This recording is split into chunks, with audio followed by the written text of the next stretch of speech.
Hi, look at another special feature for the Heart of Neon Kickstarter campaign. This is a video I've called 3 Questions, where myself and composer Tony Longworth ask each other 3 questions about what we do, what our goals were making Heart of Neon, and stuff about our career. It's just to dig a little deeper, find out a bit more about what it is to do what it is we do. And I think the answers were sort of interesting. I hope you enjoy. Thank you. There's a Paul Doherty who ranks higher than me on IMDb, and he's a West Coast, LA special effects guy. Oh, And really? and his first name is John. That's the annoying thing about it. So when people search for me, they get him, even though his first name is John. So his middle name's Paul. Yep. Yeah, that's very. And if you search Paul Doherty on IMDb, you get him. You don't get me. I'm Paul Doherty 2. Right. Electric Boogaloo. That is a bit gutting, that, isn't it? Yeah, I'm blessed with a name. Well, actually, no, I'm not blessed with a name that no one else has got. I get mixed up with Toby Longworth, the actor. Yes, yes. And he has actually been in touch with me and said, someone has messaged me thinking I'm you, and I was like, no, we're related in a way. Don't worry about it, mate. So related in a way. We're both we must be related. Brothers of the arts, right? I know, yeah, definitely.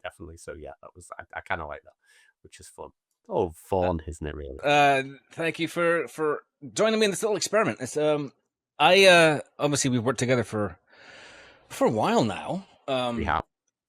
But I don't know if we haven't had many opportunities to sit down and have a pint.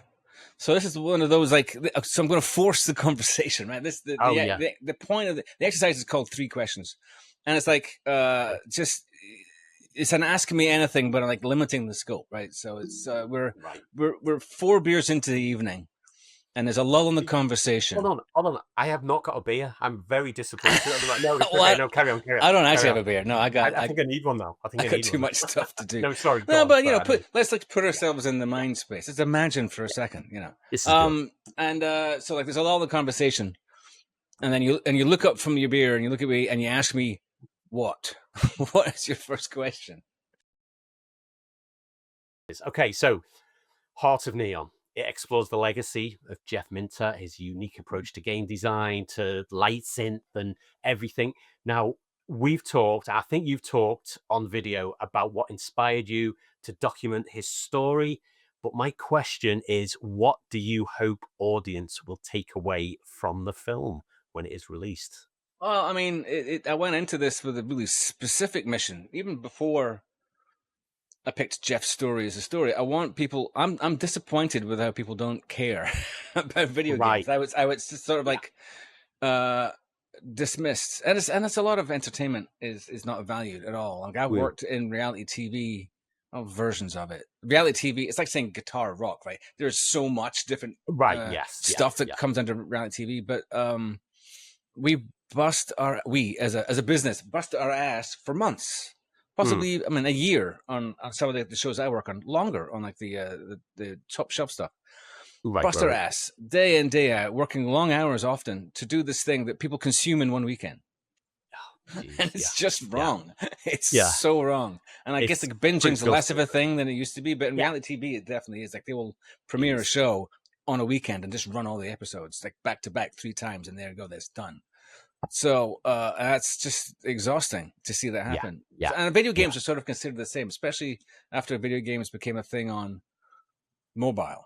Right. So of course. When you paid next to nothing or nothing, free to play, right? And so nothing is valuable then. Yeah, that's true. And then you got somebody like, so I was like, I was casting around for a different story, and it wasn't until my old friend Gary Liddon, during a conversation much like this one, we were throwing out ideas, and he said, well, you know what? You should make a film about Jeff, because his career spans the whole of video game history, more or less. Yeah, it does. It does, really. Yeah. And then the documentary director, we went, oh, that's interesting. But I live in Brooklyn. Jeff doesn't. True. Yeah. So, and the kind of film I wanted to make, because I was inspired by documentaries like Koyaanisqatsi is a documentary, and Leviathan is a documentary, and there's no talking in them. And I want to make that kind of documentary. I don't really like talking heads documentaries. Which is very much what this is. But but the story, the more I thought about Jeff's story, the more compelled I got. I think Jeff because as I was doing my due diligence and the research, the Telltale Games story broke, where they just shuttered overnight, closed the doors, locked up, and then didn't give anybody any compensation. And I was like, awful.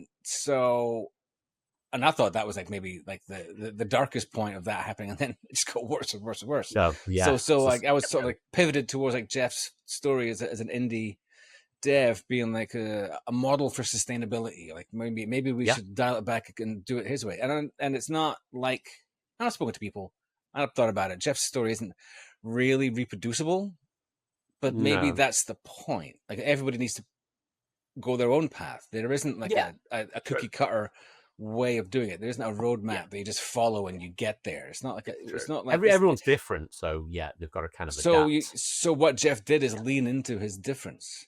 And that's what everybody should do. And that doesn't work for everybody. But then not everybody's a rock star either, right? So it's more like the rock band thing. Jeff likes to go perform in front of live audiences and engage with the fans and do signings and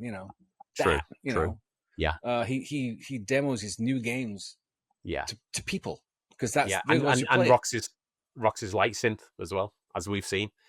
Well, I mean, we'd all love to see him do more of that. So, so initially I wanted to change the conversation about game development, so we're not just talking about Call of Duty or AAA, Destiny or any of that, stuff that sucks up all the resources and leaves us gasping for air, creative air, But so I want people to appreciate game development as an art the same way they talk about musicians and novelists and actors and film directors and composers.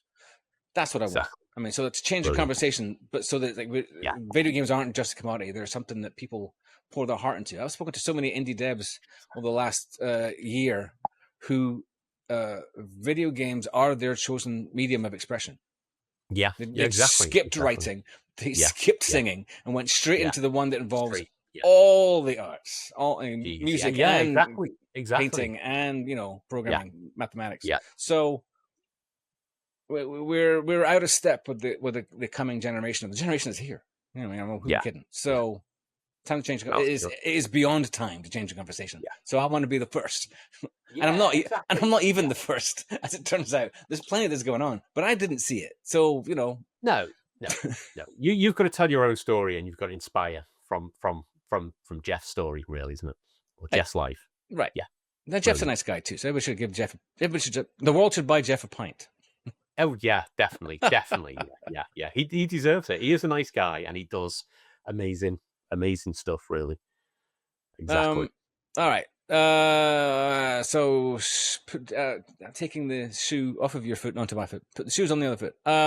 So you've been a musician, a composer for a while, and then we got in touch. You were actually sort of a fan of Jeff anyway, so you were sort of like hovering around the project, and you pinged me a few times, and I had a composer, and that composer dropped out, and you pinged me again, and I went, well, I don't really know this guy. I'll give it a shot.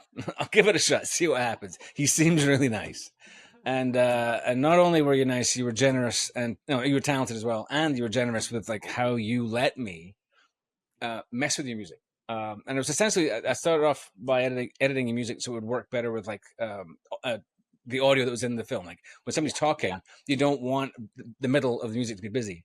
Yeah. So that was the beginning of it, and then I didn't know when to stop. So so the question is, how did you kept going? So the question is, how did you feel about having your original music being remixed by a complete stranger? It was one of them. So you're right. I still am a massive Jeff fan. I grew up with his games, discovered Heart of Neon. It's like, this movie is being made about Jeff and his legacy and his games and everything. So I was like, I need to get on board. And I kept getting in touch with you. I was like, I'm a composer. I have all this music, blah, blah, blah. I'll write new stuff. And you're like, eventually you're like, yeah, okay, yeah. Tell you what, I like this track.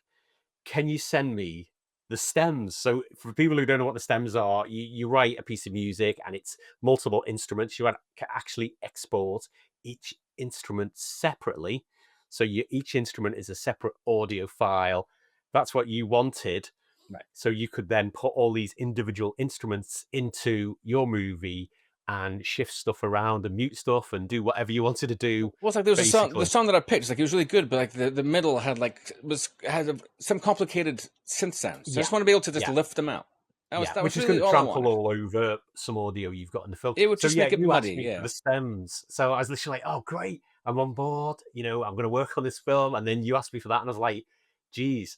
So I think the initial thing was like, I think this guy's a professional. He knows what he's doing. He knows what he wants, kind of thing. And I'd seen footage, so I was quite confident that you were going to take my music and do something with it, and it was going to be good. You weren't going to ruin it, basically. That's what I thought. And you know me, I'm quite positive. So I was like, yeah, this is going to be great. But there's always that little voice in the back of your head. And it's like, what'll happen if he completely ruins my music? So there was that short period of time where you were working on that first piece of music. Then you sent me a rough draft of the, that section of the movie with my music in. And I was like, geez, this is amazing. So I was made up. I kind of trusted you. I think I trusted you. And do you know what it is? I saw footage. You'd gone to Jeff's farm. You'd filmed Jeff and Giles. I was like, geez, you've actually traveled there. You're serious. It's a subject I like. So there was a lot of confidence in that. There was still that sort of voice in the back of my head thinking, please don't ruin my music. But you didn't. You made it better. And you are credited on the stuff we've released so far, and you will be credited on future things. So it's cool. So it worked out great. But the thing is, you knew what you wanted, and you did a great job with it, and I was made up. It was. I'd still the piece of music that plays under the opening titles, like the intro sequence. It's still the best. And I just really like listening to it. It works so Considering well. I think that was the one that I played for you first, right? I think it was. I think it was. Oh, it's really one of the first, and that's the one. It was an early one. I edited that. It's pretty much exactly the way it was the first time I cut it. That's right. Yeah. True. So there we go. So I was kind of confident you were going to do something good, and you did do something good. So thanks, mate. There we go. Cheers, mate. It was it was good. You know what you wanted. It was fun. Right. Let me ask you another question. Everybody, go sign up for the Heart of Neon Kickstarter. Link is in the description. Thank you very much. Cheers.